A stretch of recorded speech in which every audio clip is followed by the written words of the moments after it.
Hey guys, it's Michelle with Michelle Creations. Welcome back to my channel. Welcome if you're new here. Hope you guys are having a fantastic day. Today I wanted to do like an intro into the candy box junk journal options that I've been very excited about. I don't know what words to actually use, but this one's actually my completed prototype. I put a little dangle off to the side. And then I created a closure that could definitely be utilized if a person wanted it to, or they could just take it off very easily so it's not attached to the spine. And then on the inside is all the fun goodies. So on the inside, I pretty much added some embellishments. I definitely used almost an entire 6x6 paper pad, to be honest with you. I'm really excited about that because I definitely want to use up my stash. I created a little tiny pocket here in the front. This collection had some cut aparts, so I put them in there. And then I went through my book stash. If you've been following me, I've been acquiring books from either Goodwill, thrift stores, 5 and Below. So I've been just going through them, seeing what works. Here just has a flip out to extend the page in the front. This is a dictionary page with just a stapled ephemera piece. Then I added some ribbon that I had on hand. I believe this was last year from Michael's. And the collection I am using is an Echo Park Love Notes, which I believe came out last year. And I still believe it's still available if this collection is an interest to you. And then I just went through whatever music paper I had and just added something. I tried to look for words that kind of referenced love, like sweet, love, adore, that kind of stuff, just to kind of play on it. Then these were the cut aparts that were in the 6x6. So sometimes I don't cut everything apart. I kind of like leave them to kind of see if I can make them into a little book so it can fold in half, and half would be on one side and the other half would be on the other. So kind of played with it. This is a book from 5 and Below. Here's another one that I did the same kind of function in the front, but instead it goes in the opposite direction. It's more like a Z fold, I think is what it's referred to. So something different, but to keep it within the same width of the page. And so on the back, you kind of have that same fold. And as you can see, it's my prototype, so I was working with some fixes of how to use it. This page is actually from a paperback book, Twilight. And so I had one I had thrifted from a thrift store, and I thought blood type was kind of fun as a title page to put in here. So if you're familiar with that book. And then here I created a tuck spot or a pocket with the vellum that I had on hand, and you could tell I just glued it. I thought about stitching it, but I didn't want to, I'm not sure if I did this after I created the book. So some things I'm definitely going to show you during the tutorial is how I decided to do certain things before or after. These are just my techniques. Definitely take them, make notes, and then figure out what works for you. Here is a book I acquired from a thrift store. It's like a manufacturing advertising type book, and I thought Lovejoy, I know it's vodka, but Lovejoy would tie into the whole concept of the book. So obviously this page here has no relevance to anything, so this would be really perfect to add the pictures. Obviously you can definitely put the pictures wherever you want, but I wanted this to be a purpose. And then I folded it so that you could see one that was on a crease. The person, if I decide to give this to somebody, can glue the edges and make it a tuck spot if they wanted to, or they can leave it as such. And then some of the fun things I try to play with in regards to different structures is, like I did the corner rounder on this. And then here is another collection design paper. I decided to put the ruffles on this to kind of give it some fun texture to it. This is another book I got from 5 and Below, and so I really liked how the middle had this option. And then here are some of the charms that I was waiting for from Temu that I shared in my recent haul. So this is just the lips, and then here are some hearts. And so I had some spacer beads that fit perfectly, and I wanted to kind of like bring in the two metals, the gold and the silver, because you do see both metals within the book. So that's a fun way to kind of tie things together when you're working on a project. Sometimes initially you may not see it working, and then as you're continuously moving through it, it flows. So again, we're now going through the other side of the paper. Here I decided to do a belly band and then put a tuck spot, and then I did the edges on the corner. I did another ribbon piece. Here's the back end of that twilight page, and then here is the other Z fold option. So you do see a line in here of white cardstock. I will explain that to you during my tutorial portion, but pretty much what I did was I took two 6x6 pages, took a 1/2 inch by whatever the height is, scored it in half, and basically attached the pages as a hinge. And that pretty much is what you could do with almost anything. I decided to go with white because I didn't want it to be too bold, but at the same time I wanted to make sure I had enough pieces in my collection to make the two signatures that are in this little mini junk journal. But if that is a problem for you, you could definitely use the color cardstock that is in your collection or another collection piece to kind of like merge them all together. It's truly your decision. And then here I sew all of my ribbon only because I want it to stay. I don't want it to fall off, and glue, depending on the type of adhesive, sometimes can come and go in the sense of, you know, it only has a shelf life, especially if you're moving the pages around. So I will use liquid adhesive to get it in place, and then once it dries, I go through with my sewing machine and I just try my hardest to make it in a straight line, and make sure I get it where it is the ribbon on top of the paper, because sometimes I miss. So and then again, we're just going through the back end here of everything I just shared with you before. If you do have a page that's longer, for example like this, and you don't want it to overextend, and give me 1 second.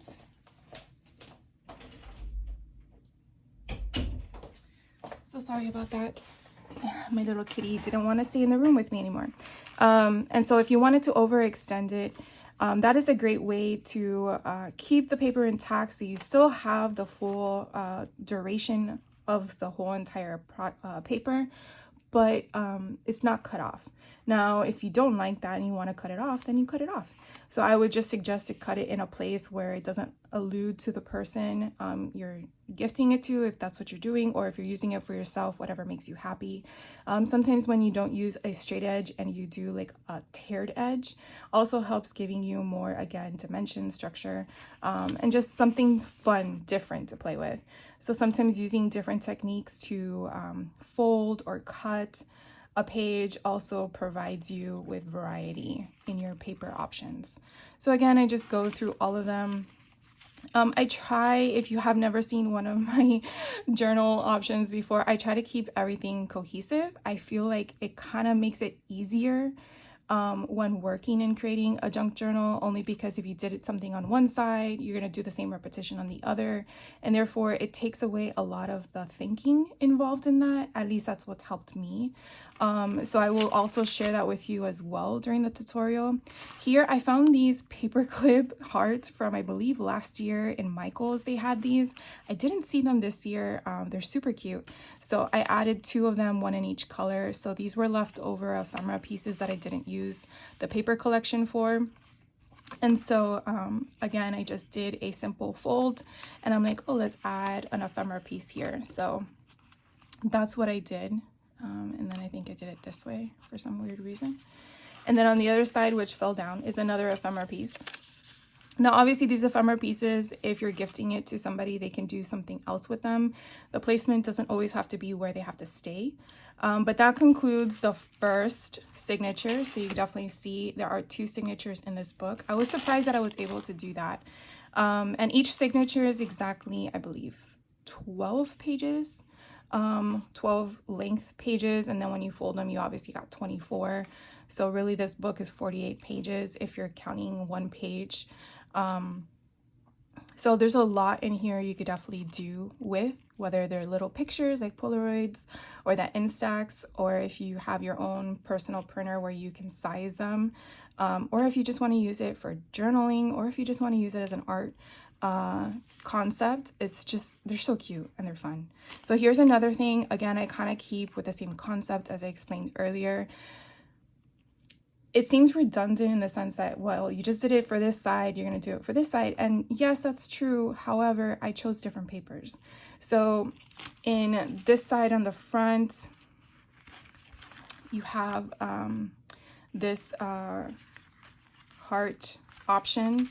And so this side I did the, oh my darling, I love you concept. And again, I kept with the same kind of style. I'm like, let's just do the quick fold. Then I followed the same option with the dictionary page, but placed the ephemera in a different spot. Here I chose the same paper, but I flipped it. So if we went over here, you see that it's the envelopes with the hearts is first, but on this side, the envelopes with the hearts is on the inside. So that's an easy trick when you're working with double-sided paper, in my opinion, which is why I love it. You could just fold it in the opposite direction and you have the same thing, but now in reverse. So again, it's just a trick that I think that helps when curating your own books if you're working in this type of junk journal style. And then again, I chose another song, lovely evening, good night, you know, some things you say to your loved ones, whoever they are. Unfortunately, you have to figure out what's on the other side. So that's another trick that I also will share with you, is that, you know, if you want something to be front and center, you got to figure out how to make that work being your front page. And when you turn it over, that's when you can figure out, that's where I'm going to put the picture to hide whatever you want to hide. Or you can cover it up with, you know, imageries or anything of the sort. Here is another cut apart that I just scored in half. Here's another page from that 5 and Below book that I referenced earlier. And then here is that Z fold. Again, I did the same two collection design pages, just flipped them. Here's another page from the Twilight paperback book. And the same concept I did here. Not acetate, it's vellum. The vellum I used was red. And then I made the pocket out of white. And then I just flipped it. So again, the same assistance kind of provides to you. I had another imagery of that Lovejoy vodka, but this time it was like more of just the whole bottle and a huge thing. And I'm like, okay, I can kind of do the same concept, but in this way it would be cut in a different way, meaning the fold would be different. And then on the back you have a different imagery. So again, it's still following the same thing. Now, does it always happen that way? No, it doesn't. It just so happened to be for my prototype. So when we make the one for the tutorial, it'll be very interesting how we do it, because I'm going to do it exactly as I normally would. I'm not going to, not show you what the struggles are. So you understand that I go through the same thing as you probably would be going through. And again, the belly band, the same kind of concept. I did the exact same structure on the first signature, just flipped the colors. And then here's the other side. And then here is my Z fold with those hearts. And those hearts I think I got at Michael's as well last year. So definitely go through your stash, see what you already curated on your own without even going to the stores, and you'd be surprised what you have. I was like, oh, I have a lot more than I anticipated. And then again, I did the same kind of fold. I believe the fold was on the other side, so it's on this side this time. And then we have the pages. And again, you could do whatever your heart desires in regards to folding and, like this one, I think it was affection is where I wanted this. So I do have acrylic markers from Vicky Boutin, and I have used them on these before. So we'll do it in the tutorial because I don't want to do it on this one yet. And then we'll see how that works. And then I have my other paper clip here to hold this ephemera piece that opens up. And then that's it. And so what I did with this one is I also put a Tim Holtz fastener. I'm gonna have to get more of these because I can't believe how well they worked out. But I did it first. I did it in a way that it covers the O, maybe the correct way to show you. It covers the O in Sour Patch. So I thought that was kind of perfect, the sizing that it worked out for. And then I made sure that it would go down like this. Now, obviously, if I give this to somebody and they don't want it hanging because they feel like it's too much for them, then they can just take it off. They take it off and they can put it on their key ring, they can put it on their book bag, they can put it wherever they want. And so what I went was I had this a little bit smaller if you saw a little snippet of it in another video. But I went through my beads again that I acquired new beads, and I added some more new ones. This one I got from Temu, this one was from a Hobby Lobby container I got for my birthday. And then these other beads I had on hand. I believe these are from Hobby Lobby as well. And then I found these little heart charms, and there is a key in here somewhere. Where is it? Oh, here it is. And a key, a locket and a key. And I thought that was really cute. I did acquire those from Hobby Lobby, but one of their clearance runs that they did for their bead section. So I have like a cluster of those. So I thought that was kind of cute. And so it's just gonna live on the side. But I thought that was kind of neat to add. So what I did was I made it so you don't even see it. And I made sure that where I'm gonna bind my stitching, it's not going to impede on my prongs because I do have prongs. So I'll definitely share all of that with you when we do the tutorial, but I definitely wanted to just do a quick walkthrough in case you just wanted to see the final product or come back to it after I share with you how I created it. And so then I just used some elastic twine. I'm sure you can get this. I don't even know. I'm not sure if it's gonna be in the like the jewelry department, but I also think you can find it in a sewing department because again, it's just basic twine. So some things that if you want to do one of these with me, or whether it's during the videos that I'm gonna share with you or, you know, at your leisure, all you need to do is get a candy box. So candy box is really all you need. I found these at the dollar store for $1.25. They do have them at Five Below for $1.50. I didn't see any this season at Walmart, but in past seasons I did see them for Halloween and Christmas time at Walmart. So it just, I guess, depends on your region, but they do have different ones. I will tell you, the ones that I also found at the Dollar Tree, they had a black version of the Sour Patch, which I really want to try to work with that one as well. And then they had these warheads. And again, I just think it's so cute with the little guy on them with the little kissy faces. So all of these options, their packaging for the candy is just a pack. There's nothing inside to damage the inside packaging. If you do get one of these that are junior mints, they are loose in there. So you will have to make sure that you clean the inside before you decorate, because I would hate for you to make it and then all of a sudden you see a trail of ants and you wonder why. So what I do with that is I just get like a moist cloth or a baby wipe and you just lightly clean it just to make sure all the residue is off. I'm not sure when I'll get to do a tutorial with this one, but I just wanted to share that with you real quick. So again, you just need a box. You need whatever type of paper you want to work with. And I'll go over this again in the tutorial in the beginning. And then any random junk journaling kind of concept you have. It could be a magazine, it could be a book that you already read and don't want to read again. It could be rummaging through a thrift store that you just want random stuff. My suggestion is looking for stuff with imageries on it, pictures, colors, just random things that could help you, and make sure that the paper is not too thin unless that's your purpose of what you want to use for something like this.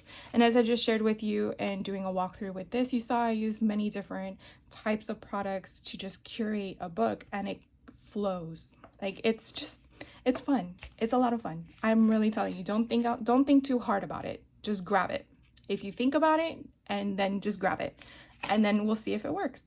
So thank you so much for hanging out with me. I hope you are subscribing so you can be notified when the other videos of the tutorial go up. Hopefully right after this one should start part 1 of making it and curating it. I'm not sure how many videos it's going to be, but I hope for it to be just a week of videos. I will try to post them every day if it's more than 3. If it's only 3 videos, then it'll be Monday, Wednesday, Friday. But yeah, and if you have any questions, by all means, please ask. I'm an open book. So I will see you in the next video. Thank you so much and take care.